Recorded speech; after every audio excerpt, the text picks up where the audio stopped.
నేను ఇది కాయ సైజ్ చూడండి, కాయ పొడవు కాయ, దగ్గర కాపు. అసలు చూడండి ఎంత గుత్తులు ఎలా కాసిందనేది. అన్న సంతు అన్న మీరు కూడా వేసారు కదా? మీద ఎలా ఉందన్న తోట?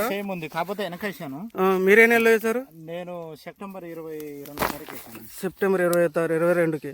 మీది కూడా బాగానే ఉంది. మనది ఇది కొంచెం లోపలికి ఉండడం, వెహికల్స్ రావడం రాదు. లేకపోతే మనం ఇక్కడ ఫీల్డ్ పెట్టాలి ఈ ఏరియాలో. అంత బాగుంది తోట ఇది. మీరు ఎన్ని ప్యాకెట్లు తీసుకున్నారన్న? 15. రెడ్ లైన్ అనే వెరైటీ 15 ప్యాకెట్లు తీసుకున్నారు.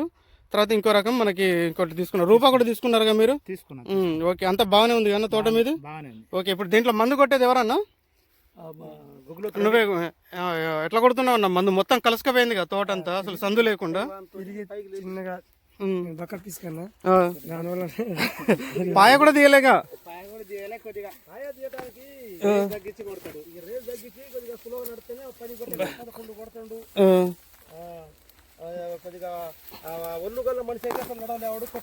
కొట్టలేడు. అవును, అసలు దీంట్లో నడవడానికే సందు లేకుండా ఉంది. ఇది అల్లకపోయింది మొత్తం.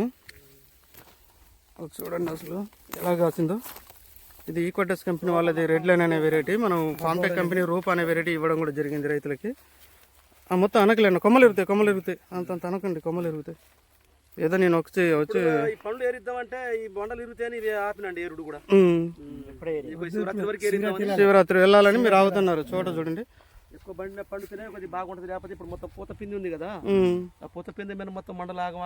మనం మొదటి 2020 నుంచి మనం విత్తనాలు ఇవ్వడం స్టార్ట్ చేసినాం. అప్పటి నుంచి ఇప్పటి వరకు కూడా ఈ తీర్థాల రైతులు ఫస్ట్ నుంచి కూడా మన దగ్గర ఉన్నారు. మన దగ్గర తీసుకుంటున్నా ఉన్నారు. పక్కన జాన్బతండ పక్కన అది మన తీర్థాల చాలా పక్కన విలేజ్లన్నీ మన దగ్గరికే వస్తూ ఉంటాయి. పడమడతండ అయితే మనం ఎప్పటికప్పుడు కొత్త రకాలు ఇవ్వడం జరుగుతుంది. అంటే పాత రకాలు ఇవ్వకుండా కొత్త రకాలు ఇవ్వడం జరుగుతుంది. ఇచ్చిన మనం ఎప్పుడు ఇవ్వం. ఒక 2 సంవత్సరాలు తర్వాత 3వ సంవత్సరం ఖచ్చితంగా వేరే విత్తనం ఇవ్వాల్సిందే. పాత రకాలు అన్నిటి ఇవ్వం మనం. అలాగే ఇప్పుడు 2 ఇయర్స్ నుంచి మనం ఇచ్చిన విత్తనాలు మళ్ళీ దాన్ని వదిలేయడం జరుగుతుంది. మనం ఏదైతే కొత్త రకాలు రైతులకి నల్లిని వైరస్ తట్టుకొని నిలబడి విత్తనాలు ఇవ్వడం జరుగుతుంది.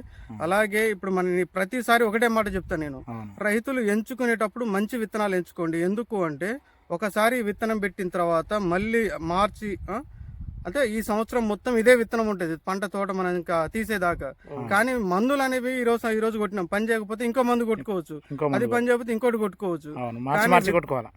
కానీ విత్తనాన్ని అయితే మారలేము.